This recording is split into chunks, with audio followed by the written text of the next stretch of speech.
Chenro mar Kuku Mar Wach ne chieng machielo kendo mogo ba kod migosi Kristo wala kaka pile ng'eni kawuono chieng tich adek wago kod mbaka weche mopogore mokalo Juma Sidere nadi weche gi kimage Kisumu transfers e ofis Nairobi mar jokanjo kata inspectorate mantie lokruok en loso tich makare koso en mana weche gi koma itimo mar mondo mi opuo kata mondo mor wang' ng'ato kachiel koda gi weche gi mag Muko mano timore Siaya County ang'o matimore Mount Kenya Karua kachiel koda gi Peter Kenneth to kod Peter Munya ang'o matimore kar kanyo ero dwaro mar ng'at manyalo bedo kaka jalop Muluoro Odinga e ng'wech mar manyo komneri mar ker dibed ni Muluoro Odinga onge gi duonde mar mondo mi en wuon bedo yier ng'at moro machielo kachiel koda gi dwaro ne mar golo migosi William Ruto e party mar Jubilee nyalo miyo wet kome mar bedo DP koso ko nyalo wito kachiel koda gi doho mano nyiso IEBC mondo mi gidhi mbele koda gi ndiko jo Kenya e thuolo neri IEBC wacho ni gionge pesa ginyalo bono doho nikech gionge pesa koso dhi chuno gi mondo mi gitim manero nyinga en Harno tiro machiegni e chenro mar Kuku Mar Wach live Chris Juma teri nade kamano Aaron Juma ng'en nyaka piny chakre mu COVID en bati nasibu ile mu kinyi kichio lama nyasayo miri ndalo nikech ikia gima timre okati nogo thumoro ni gima kinya kia dichale gima obedo kuma gima kinya kia gima kinyi kia ame idwar ganisa maingi makawuono titimo gimoro ma kata kich kopo ni buok Kenya sayo kawi tiwacho na ne dagom time kendo kod mian adi Chris Kilo se wach mar COVID par kod ochiko be podwan tire gi cheke ga dieri koso nano do gemo ni chon chande dano to sarenda igene gino tero ji gwero chobo kala kodo luono saturation point yes kala kodo chalra o chalo paka bo choka kona makoro ko ni nono kora duogo ni kora duogo ni ke jijo sande kabisa ojon ngena COVID ni yes jomolalo tije gi ng'eny jombota athe ng'eny joma bende pesa gi mege mane gi kano mag tiyo go thieth ng'eny makoro do gi dhier atimo mos ni magi mondo go benana wuona ng'eyo kaka jamwako kata kamano adiri ber ni pok natimo nonro mara kanyo ukang'eyo no siptende mawa sane gichalo na weche mako wedile pod warito chike kande pod oxygen nitiere kondo go nitiere isolation pod nitiere ji isolation onge ji ng'eng'ne nikech ng'eng'wa kirango kata speaker manyo reported nationally I don't know one zero death nyang manyoto onge koro mana ng'imiyo ji wedo gu nyao koro kata kana kaka chike kaka kido kata machiro kumiloge oklog kuonde ma sanitizer kuonde matin and iparo no ng'ato kong'isi ni log to punish koro in mineno kode marach koro wasoduogo kata kirango bache ji kaka ji bet spaces kaka ji mado kaka live band ineno ka timo kundi mang'eny thum gaga thum to jo ndi hold that dance hall to miela chenendo kan tete nyasi moro mano bedo Kisumu kai ino go thum nyaka so chiku yes momiyo samoro chik keto mopogore medo moko mane maso hinyo wan kichik sirkal osebedo ka keto chik nyadiriyo keto kidi ngariyo ng'at mopalo keto ng'amadhieri keto chik matek idon to imako ndi mas kitinga ng'amodhier ng'aman go to pokodo ni sel kaido seweche gi kimag sirikal jadon Kisumu County bad nero mar inspector mar city otimo lokruok mopogore nitiere jomoko mogol town kairi ter Nyando jomogol town kairi ter west jomogol west okel kar kairi kaing'iyo gidiri maber mineno ka en gimo nego bene timo tang'o miyo samoro time jadon ojon ng'en lokruok mar tich ng'en koso ndiki tich tinyalo tiyo kamoro mora okonyuoli nyaka ibed mana tichun city inyalo serve county government part mora ma Kisumu County kondiki Kisumu nitie gilongo deployment ma public service board ema timo yes koro emumi barua en mondiki koro ko in services ma soido ka to sirkal bende reorganize ga sirkal luwore kod ka services ma jopiny onego yud ka jopiny ok yud gima dwaro complain ng'eny to sirkal bedo oyo wasoyudo complain mang'eny kuom Ojon to kwadwa riembe kich okwayud threshold manyo miyo wanyalo riembe koro wakite kamoro mondo podi wanonego waneko nyalo konyo sirkal mopogore taparo ne en gima ber ing'en sim kuma ka ng'ato paro no position no nyuole ne en to otiyo mopogre to king'en kanyo ni sav jopiny ting'en chieng' na kina sav jopiny ka to rucha abro bedo maonge koro miyo jingo mar service bedo motegno ma ilose jingo mar service bedo motegno neri nikech kiwinjo malile kawacho ni weche mag mibadhi machano liekore kendo joma noliekore mara wacho ni jomoko joma nome pesa jomoko nochamo pesa kanye gik moko mang'eny machalo timre e ginene e sector mar askari hospital ma Kisumu kaeri ponono ni gigi ne gin adieri iparo ne wach mar transfer ni tieko mibadhi chande kose mna golo mibadhi ka iteri kuma chielo ang'o matimore Chris? Ing'en mibadhi itemo duoke piny to dhano in nature ne mibadhi donjo kuom ji sana. Koro sirkal be anaparo no transferring jino en a way mangiso jino ibe kitimo transfer is a warning koro kimedo time kakoro yuru kendo kamoteri nyakach kata koteri kombewa kata koteri mana kajulu to gino chako wuok ing'en sirkal yawo file sirkal ok nyal wuok to riembi kawuono nitie makosa kukel gimo kuomi to sirkal keti file to nono kendo keti file imi gino on so kos to wacho no kech kata kidhi court no riemba to wacho ne wayudo kama no suspect kama no wami opportunity wa transfer ji complain maram kama no watimo kama bwa monitor kendo watere kama gin chako wuok amege complain koro services ne okwadwa koro sirkal yudo no build evidence maber makoro kata kigoli oko to kuketno sirkal onia to onego bino losa ni walose weche magore magoporo mar pesa masabana chichni no please no chiemo kar kairi haro no chiemo kar kairi okaparo ni samoro no beti ni ng'ama dhi complain mwacho ni woyo and nagolo pesa die ya soya otimore kama iri kondo biwane katiri jomoko bine mimako ntie cases moko ma threshold okunyal chopo miteri court to en gima ntie dier moro ke sirkal be nyaka tim nonro mare boyud kata complain moko kata mana yen tijo kuma yudo no complain oketi ni kawa soya to ntie makosa moro misoga timo kora soya ne okanyal prove koro makosa cha madhi ema kora di transfer igo ema kora discipline igo okela pe moro igo si Chris kawuono kaponi winjo news ogamba ni sinyo mai jalugora mbondo bigo sikiti na chana ne yuak ndire pesa mar uwezo fund onlal e constituency mabondo thulo mano kalo chien jomano mi pesa gi eki ne duogo pesa gi kata kamone gi duogo gi account mok mondo be giduogo gi chande pesa gi lal mushimo chanda wacha ne giseyudo account ma pesa gi no dhiye jogi kipoko mak nyaka kawuono to wacho ni mano kapono mak to nyalo interfere kod komak gi to nyalo interfere kod investigations iparo ni gima winjore investigation okinyal timo orobeni mako gi mokwongo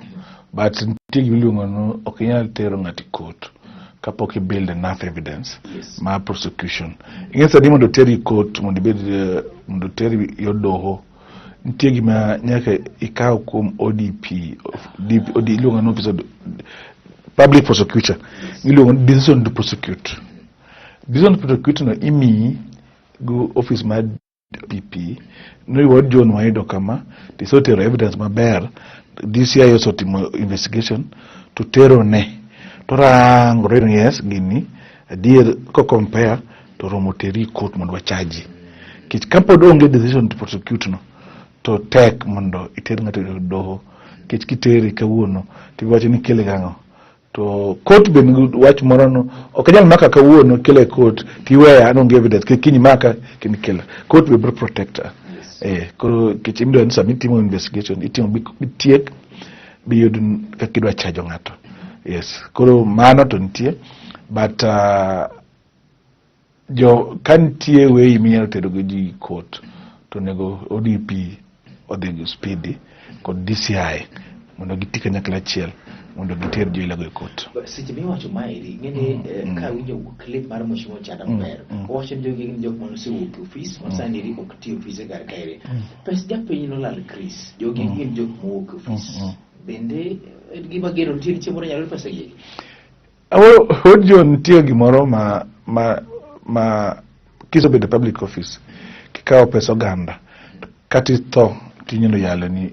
inyalo tweyi posthumous to kanti gik moko mane ni nyiewo pesa no tinyalo kawo sirkal nyalo duogo inyalo uso odi inyalo uso mtoki gimora mora ma kane oyudi ni guilty inyalo kawo pesino bozo duok gama nyalo recover kech nyiewo go ot nyiewo go mtoka nyiewo go puodho gigi sirkal nyalo duogo under asset recovery duog no ganda koro kena wuok sirkal odago okungiso ni koro iniso de gigo oyo kata bedo ni ngat ma yes to okelo penyo moro jaduong ni samoro tire pesa moko ma samoro lal kuonde moko poko fweny wabiro akaw pesa ka group mara umo pesa moro uweza fund ni samoro duoke chande ka kwa duoke e account mono ga duoke chande okaparo ni kwa default dwe mokwongo dwe mara ariyo dwe mara adek to nego be ni ngeni pesa diri okuduoke utere ga kanyo mondo bigi gigi kony kapoko di mabor and then okelo penyo ni to dibendire cartel moko bende samoro e jo piny mimiyo pesa kande message moko ko confirm ito gino bide kanyo koso gen pato kuo mar pesa bidong ni pesa japiny ni rije do jon ngama kwalo pesa ngel kwalo pesa kende kikwelo to nyaki kwelo gi jomoko joma ni part of process no koro mondo jo wezo pesa mara wezo lal nyaka bedni joka district go ne kwelo kod joma ne chulo pesa go and kwelo no ken mana wezo no kende no time nyaka pesa mar HIV AIDS mane ne jomoko pesa migolo pogre pesa michiwo no grube koro en gima osebedo kata mana pesa kata na kuonde mang'eny idon gigo timore ten cartel maduong' omako joma ni office joma onge office koro ilmi wacho ni kech ong'eyo ng'ama ni office no be ng'eyo ni joka poko duoko pesa cha koro duoko gichiwo report dwe ka dwe gichiwo report Nairobi ni pesa so duok pesa poko duok group ni wana mi pesa to Nairobi bende oberno ng'eyo to each so constituency rate mar madoko pesa en nango to no bende gi monitor timre bondo okanya bedo no gin gi time to gikia ni joka repayment rate gitimo ga analysis each year yes kai lo sete analysis ichi koda ng'eyo gima timore kamoro Siaya ntiere yuak mar kuond mano muki japiny yuak no kiet notice be no miye ingen ojon mokwongo wach lo kata lo ma Siaya kanyo tije tek Siaya county government no golo pesa boketo nidwa ng'eyo pesa lupo ganda kanye man Siaya town man Siaya duto kuonde megi public report ni ne poko chiwe no ganda kit tu sirkal ka mondo ger project chiro mondo gerno no gere gi pesa sirkal mondo ger project ok nyal gere lo mak margi kit nyaki team survey bingen ne lopwa me nan chal kama lo man ti dispute kana en ti dispute ginge kana mata ne ni court ne kagidhi kete pesa ganda ger gi moro kit mano en chal mai kan ti kwa yare podi okunyal timo development kit mano be court order parent koro ne gidisregard gigo mar adek en no ng'eyo adiera duloni en manga moka bedo court order no kata en mar mauta majo madwaro yo mando kaw golono mano bet mar adek mar ang'wen chik wacho eviction regulation requires imia notices adequate katube namna lopi nyakimia notice yes live chino mari man kuku mar wach migosi Chris wala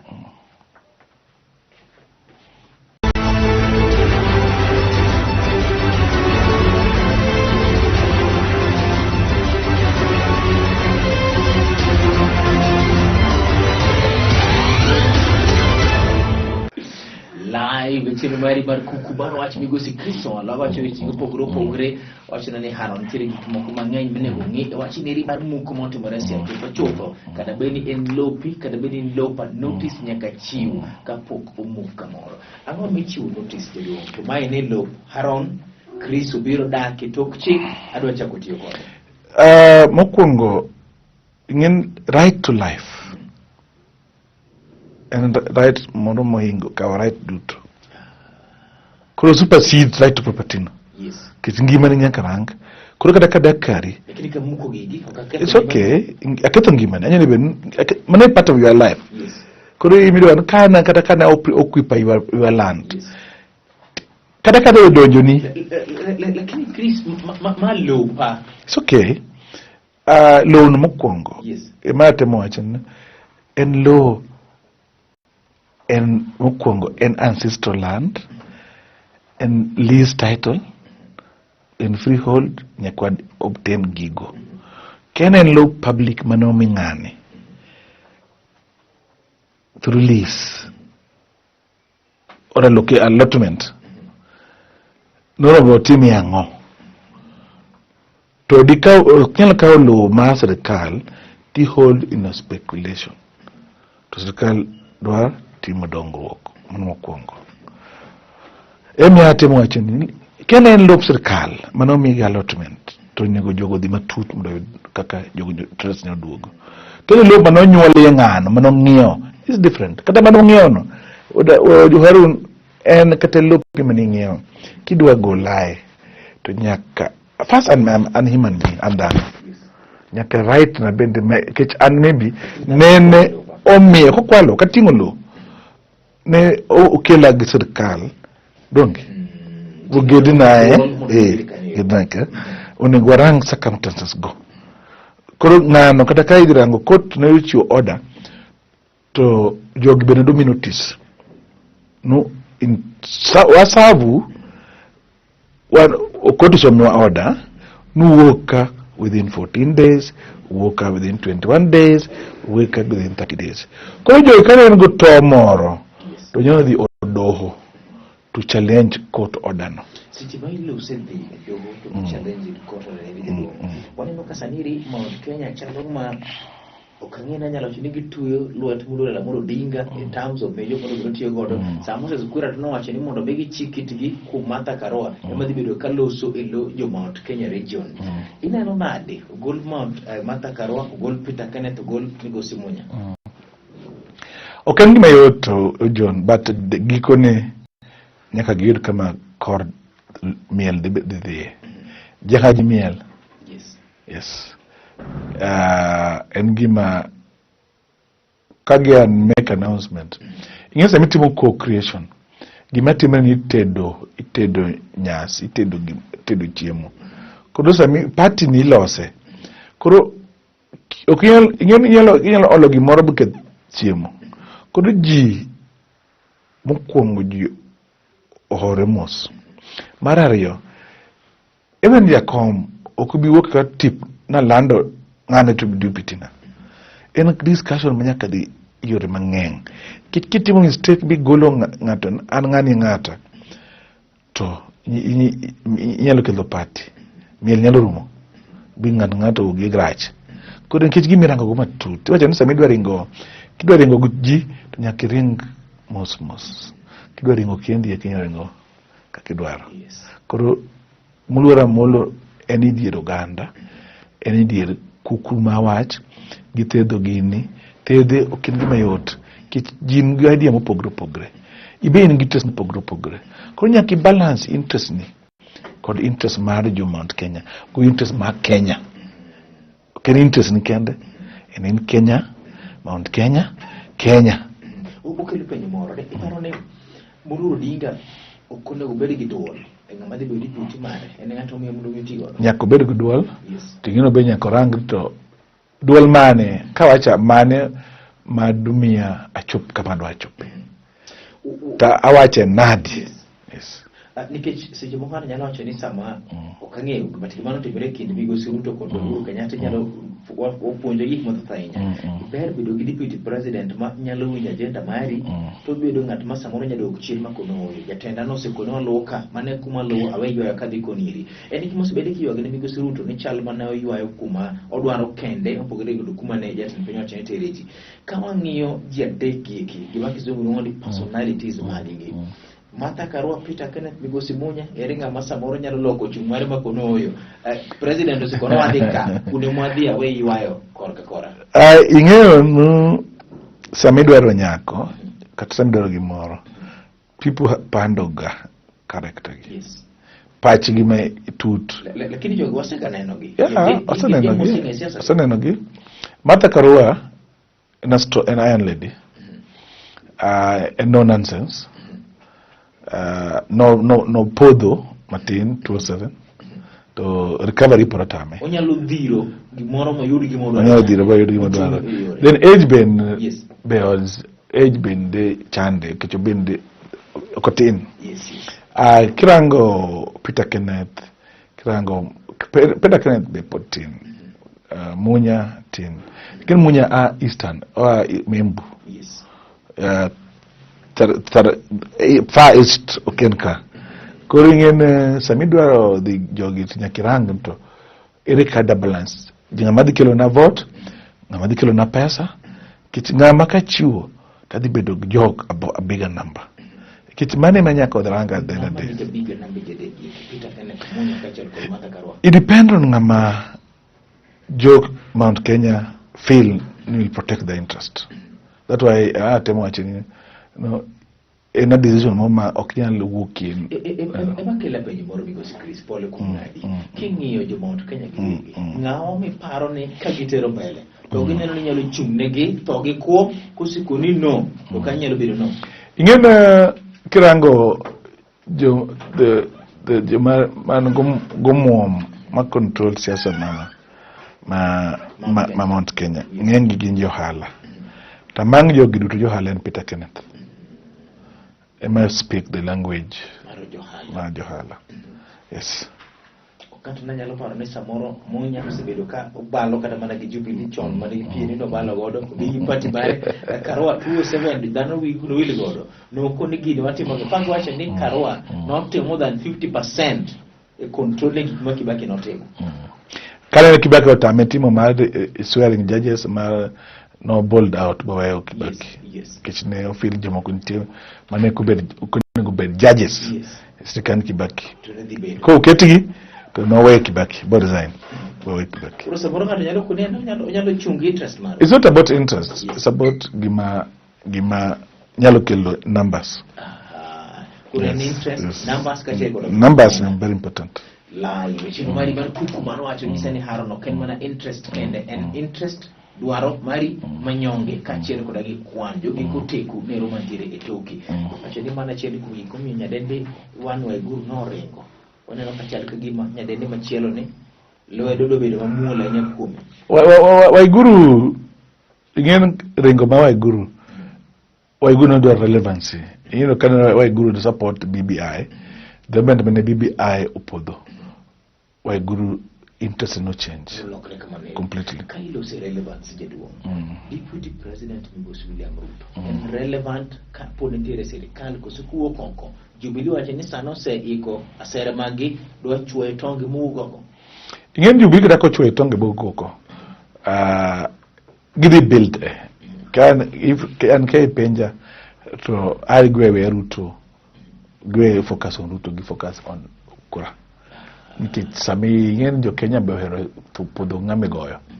koro sami goye bugole oko to dhi bedo hero kata kono go bedo hero aneno kallo ya so pogore binde kon paro mopogore jomoko wacho ni kogole bedo member mar Jubilee to dhi wito kome mar deputy president jomoko bende wacho ni oyo kata kogole bedo member mar Jubilee kome cha podo ko dhi wito en gima kata ka gole kawuono John to podo biro attract legal battles nikech first deputy president as a duto no going to kura as individuals before they were happened to be the political party act require onyalo bedo a agreement with party X party Y ngatoa deputy kuchwenya kubedi one party to gima koro teke kono wadong dweche apar or less to election sami gole ga kugore no gole sani gole se obedo impeach gima gino timo ka gidwa gole to gi impeach e parliament gido numbers to gi impeach gole but kiki gole sani whichever way it goes audio nen podidi mi bedo popular bana panamo debate makono ngobedo jikete ngima gi ahinya jiro rang Eric Adwa ko 2022 mondo watame mondo obedo kura samiso gole kala joma chak support e Rift Valley samodo ok dhi bedo hero gi joma chak support kuno machelo dhi bedo hero gi ji ohero ngama gore gi sirkal ngama nyalo chung magore goganda mane gineno kaka thuon mar represent gi chung motegno lai chino mari mar kuku mar wacho chini ji ohero ng'ato manyalo chung gi motegno kata ng'at ma thuon manyalo chung kodgi kata weche bedo matek mokalo doho nochung kod japiny mowacho ni mondo mi med chwalo ndalogi mag ng'ado kura. Chris, do wacho ni gionge pesa? IBC wacho ni gionge pesa ma nyalo dekoro Uganda? IBC in their budget pesa gin go yore moko to ng'ich every department budget mar recruiting in ki recruit ki extend the registration of voters by a day. It's a lot of okay pocket change. Koro semi iwa extend mukwongo IBC onge surplus. Mar ariyo parliament IBC gol pesa kendgi gigolo pesa parliament ema approve gi yeka gitigo yacho ne kesa mo public finance management act wacho no okinyal tiyo gi pesa ganda koko bedo budgeted for koko bedo planned for koro sama ne gi oro kwayo gi ne gi keto kaka plan gin ma wabro timo 1 month registration chal kama go pesa makama sama idwa ga gi extend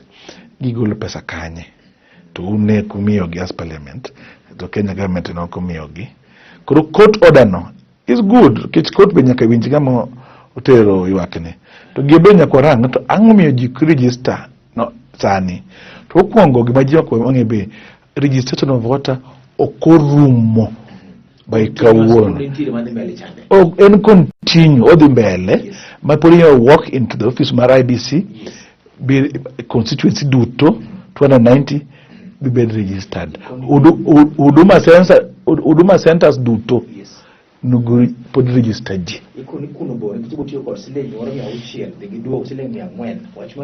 it's okay kuno boru odion but gima depend into ndalo giduto nyocha gitimango mancha pod ka register one to IBC ne target million ang'wen gunus to ji mo register ginu 1800 kata mana 1 million okochopo to nyocha jo karandego bodha kora paro jo piny be nyaka japiny nyaka chiew mondo ka civic duty motegno japiny nyaka chiew mondo ng'en kura emanyalo miye obedo ngima maber koko kigo kura is worse than ng'ama ketho ngimani kigo kura is the key to unlock your potential. You are wise.